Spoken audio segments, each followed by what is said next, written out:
আসসালামু আলাইকুম everyone, Kaliachak family কিচেনে তোমাদের সবাইকে জানাই স্বাগত।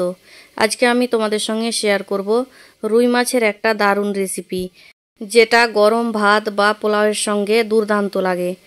তো ভিডিওটা স্কিপ না করে শুরু থেকে শেষ অবধি দেখার জন্য অনুরোধ রইল। আশা করি তোমাদের এই রেসিপিটা খুব ভালো লাগবে। তো চলে যাচ্ছি এখন আমি রান্নার দিকে। প্রথমে আমি 4 পিস মাছ খুব ভালো মতো ধুয়ে নিয়েছি। এখন আমি 1 চামচ লবণ, হাফ চামচ হলুদ গুঁড়ো আর দিয়ে দিচ্ছি আমি হাফ চামচ লঙ্কার গুঁড়ো। আর আমি সামান্য সাদা তেল দিয়ে এই মাছগুলো খুব ভালো মতো ম্যারিনেট করে নেব।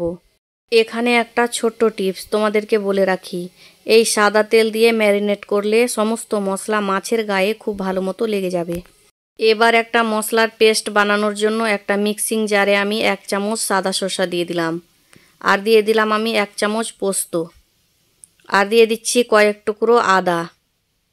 আর দিয়ে দিলাম আমি রসুনের কোয়া আর 3টে কাঁচা লঙ্কা। আর সামান্য জল দিয়ে এটা আমি খুব পাতলা ফাইন করে পেস্ট করে নিচ্ছি। তো এখানে আমি রাফলি পেস্ট বানিয়ে নিলাম, এখন আমি সাইডে রেখে দিচ্ছি। আর আমি একটা বড় সাইজের পেঁয়াজ কুচিয়ে রেখেছিলাম, সেটাও আমি পেস্ট বানিয়ে নিচ্ছি। তো এটাও আমি রাফলি পেস্ট বানিয়ে নিলাম, এখন এটাও আমি সাইডে রেখে দিচ্ছি। এবার একটা টমেটো আমি ছোট ছোট টুকরো করে কেটে রেখেছিলাম, সেই টমেটোর টুকরোও মিক্সিং জারে দিয়ে খুব পাতলা করে আমি পেস্ট বানিয়ে নেব। তো আমি এই টমেটোর পেস্ট বানিয়ে এটাও সাইডে রেখে দিলাম।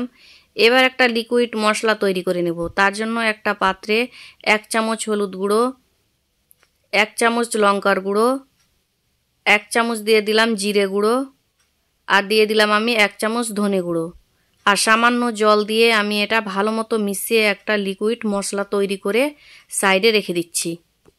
এখন এদিকে আমি একটা ফ্রাই প্যানে পরিমাণ মতো সাদা তেল দিয়ে দিলাম। তেলটা খুব ভালো মতো গরম করে ম্যারিনেট করে রাখা মাছগুলো আমি একটা একটা করে দিয়ে দিচ্ছি।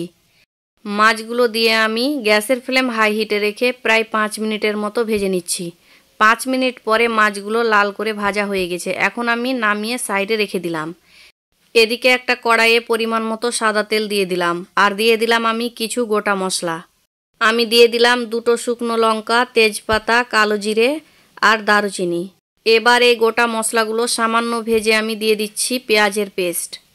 এখন এই পেঁয়াজের পেস্টটা আমি প্রায় 2 থেকে 3 মিনিটের মতো ভেজে নিচ্ছি। 2 থেকে 3 মিনিট ভাজার পরে সর্ষে পোস্তর পেস্টটাও আমি দিয়ে দিলাম। আর আমি এই সমস্ত মশলা ভালো মতো মিশিয়ে প্রায় 5 মিনিটের মতো কষিয়ে নিচ্ছি।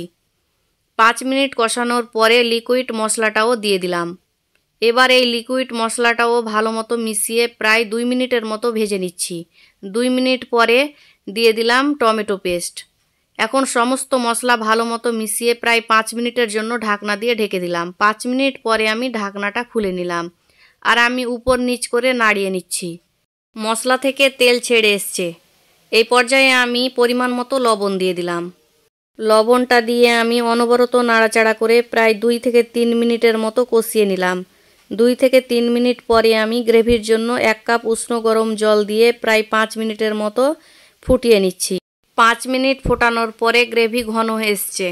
এখন আমি ভেজে রাখা মাছগুলো একটা একটা করে দিয়ে দিলাম। আর আমি খুব ভালো মতো উপর নিচ করে নাড়িয়ে নিচ্ছি। আর আমি প্রায় 2 থেকে 3 মিনিটের জন্য ঢাকনা দিয়ে ঢেকে দিলাম। 2 থেকে 3 মিনিট পরে আমি ঢাকনাটা খুলে নিলাম। এখন আমি 1 চামচ ঘি দিয়ে দিলাম। আর আমি টমেটোর টক ব্যালেন্সের জন্য দিয়ে দিলাম 1 চামচ চিনি।